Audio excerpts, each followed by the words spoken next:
শখের পুরুষ আমারও ছিল, শতবার ভালোবাসি বলা সত্ত্বেও অন্য কারো হয়ে গেল। ফ্ল্যাশব্যাক।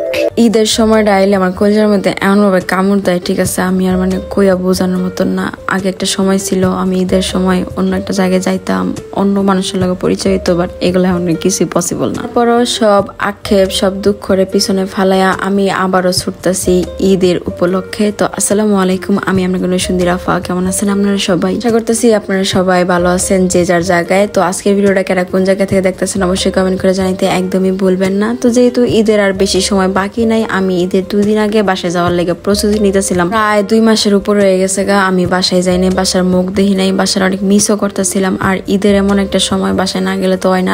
আপনারা জানেন যে যারা যারা আমার ব্লগ আগে থেকে দেখেন, আমার নিজের বাসা ছাড়া কোথাও ঈদ করি না, তো এবারও তার ব্যতিক্রম না। আর যেহেতু এবার কুরবানি, আলহামদুলিল্লাহ এবার নিজের টাকায় আমি কুরবানি দিতেছি। তো আগের পেজের মধ্যে আপনারা দেখছেন ব্লগস পেজে যে আমি কুরবানি গরু কিনতে যাই, কিনতে পারি নাই। ওদিকে আমার পাপায় কুরবানি গরু কিনা লাইছে, তো যাই হোক আর বাসায় পড়ছে আলহামদুলিল্লাহ। আর আমার পরে দিয়ে আমার 2 বাবু একবারে গরু হয়ে গেছে গা, মানে হাম্বা ওরাই হয়ে গেছে গা, বিড়াল থেকে গরুতে কনভার্ট। আজকে কুরবানি গরুটা দেখতে যাবো, কারণ পাপা কিনা রেখা দিছে, তো এনে আর কি এগুলো একটু সময় পাস করতেছিলাম। আর আম্মু কইতেছিল যে অনেকদিন পরে আইসোস, কি কি খাবি আমার কম, সব রাইনে দিতেছে। এই বিষয়টা একটু অন্যরকম লাগে, কেন জানি আলাদা একটা মায়া কাজ করে। বাসায় থাকলে আমার খিদা লাগে না, কোনো কিছু না, ঘুমায় না, বাট আমার বাসায় সাবারের বাসায় আনার পর আমার খিদাও লাগে, আমার ঘুমেও ধরে। অনেকগুলা কাজ একবারে করবো। আরে একটা কথা আছে না যে পরিবারের দায়িত্ব নেওয়ার পরে বা পরিবারে বড় কেউ থাকলে কাঁধে সব বোঝায় পরে, তো বিষয়টা এরকমই। তোমার ছোট ভাইরা সব আশায় বয়ে থাকে ঈদে কারে কি কিনা দিমু। তো আমার ছোট ভাইটা আমার আশায় বয়েছিল যে আমি আইলে হারে শপিং করাই দিমু। আর পাপার আমি আগেই শপিং করাইছি, ওটার ব্লগে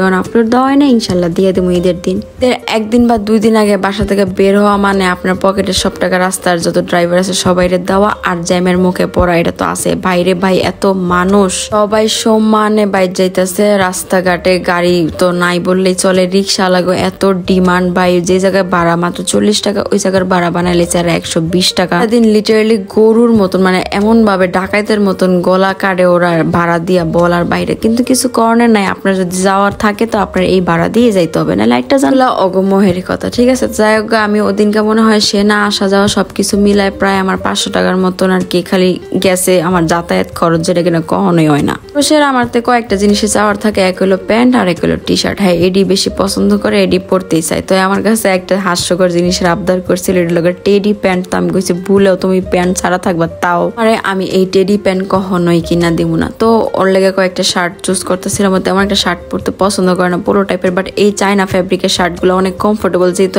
গরম বাচ্চা মানুষ পরলে আরাম পাইবো। আর তেমন কিছু চাওয়ার না। আর এবার ঈদে আমি কোনো কেনাকাটা করি নাই, আগের ঈদে আমি তেমন একটা কিছু কেনাকাটা করি নাই, কারণ আমার ঈদে শপিং করতে মানে একদমই ভালো লাগে না। যেটা একবার না হইলেই না, বা অনেক সময় দেওয়া যায় ভিডিও টিডিও লাগেও বানাইতে মানে কিনন লাগে, এই পর্যায়ে হইলে, তাছাড়া আমি কখনোই কিনি না। আমার আগের ভিডিওতে সবাই কমেন্ট করছিল যে ভাই ঈদের সময় মানুষের ঈদ মনে হয় না, এটা আবার কিরকম? ভাই আপনি যদি কখনো কারো পরিস্থিতিতে থাকেন তাহলে আপনি বুঝবেন যে আসলে ঈদ কিনলে ঈদের মতন লাগে না, তার পিছনে অনেক কারণ থাকে। এক সময় আসছিল আমি ঈদের লেগে অপেক্ষা করতাম, কারণ ঈদের সময় আমি এরকম কিছু বেস্ট মুহূর্ত কাটাইতাম যেটা কিনা আমার লাইফের হ্যাভেনের মতন, আর যেটা কিনা এখন আমার লাইফে নাই। তাহলে কোন আমার লাগে ঈদ কেমনে থাকবো? আমি চেষ্টা করি যে সবকিছু ভুলাই নিজের মতন করে সময়গুলো কাটাইতে, সবাই নিয়ে ভালো থাকতে, কারণ আমার লাইফে এখন শুধুমাত্র আমার ফ্যামিলির 2-1 হাতে গোনা ফ্রেন্ডস আর কিছুই এক্সিস্ট করে না।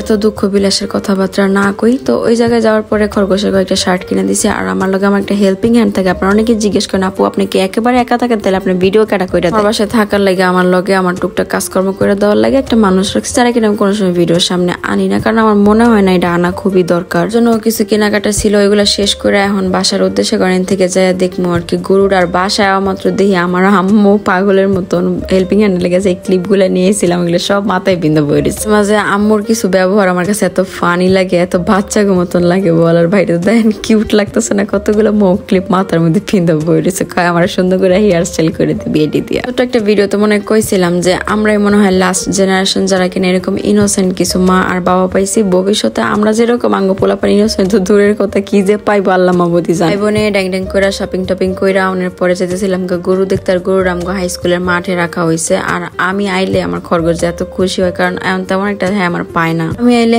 ভাবে যে ঈদের মতন আনন্দ তো যাই হোক গা। এরপরে আমরা হাম্বাটার কাছে যাইতেছিলাম গা। মাশাআল্লাহ হাম্বাটা অনেক অনেক অনেক কিউট হয়েছে, কিন্তু এই জায়গা একটা দুঃখ বিতরক ঘটনা তো ঘটবে, বাট কিছু করার নাই, এই তো এই পৃথিবীর নিয়ম, তাই না? তো এই যে হাম্বাটা এটা ছিল প্রায় 6 মনেরও উপরে, আর এটার দাম নিচ্ছিল মনে হয় 1,92,000 না 93,000 হাসিল টাসিল সহ 1,99,000 টাকার মতন পড়ছে। তো এবার কইলাম না গরুর দাম চওড়া ঠিক আছে, কিন্তু গরু এবার মানুষ কিনতেছে কোম্পানি, গরুগুলো কই দিয়েছে জানি না। আমি জানি না যে একবারে কুরবানির শেষ সময় গরুগুলা কেমন প্রাইসে বিক্রি হইব। এই কুরবানির সময় ডাইলে আমার একটা জিনিস ভালো লাগে যে আল্লাহ তাআলা এতটুকু অ্যাবিলিটি এখন দিছে যে আমি চাইলে এখন প্রতি বছরই কুরবানি দিতে পারি। আমার লাগে একটু দোয়া করেন যেন এই অ্যাবিলিটিটা আমার সারা জীবন থাকে। তো এই আর কি, এবারও পরিবারের লগে একটা সাদামাটা ঈদ পালন করবো। আর আপনাকে ঈদ কিরকম যায় এটা কমেন্ট করে জানাইতে ভুলবেন না। আমার ঈদে তেমন স্পেশাল কিছুই নাই। ঈদে অবশ্য দুইটা জিনিস অনেক মিসিং হয়, এক হলো কুরবানিতে সবাই শপিং করে না, আর এক হলো সালামি কারো কাছে চাওয়ানো যায় না। আমি এক ব্যাককল যাই কিনা কুরবানির ঈদ নাই, রোজার ঈদ নাই, আমার কথা হলো আমার সালামি দিতে হবে, কিন্তু দেওয়ার মানুষ নাই। দেওয়ান যাবো দিন সকালবেলা আমার সামনে এতগুলো আতায় বই রয়েছে, সবাই কইতেছে আমার সালামি তো যাই হোক আর কি, এমনি যাইবো। ঈদটা আপনাকে ঈদ অনেক ভালো কাটুক। সবাই জানাইতেছি আমার তরফ থেকে অগ্রিম ঈদ মুবারক। দেখা হবে অন্য কোনো ভিডিওতে, অন্য কোনো ব্লগে। ভালো থাকেন সবাই, সবাই জানাইতেছি আল্লাহ হাফিজ।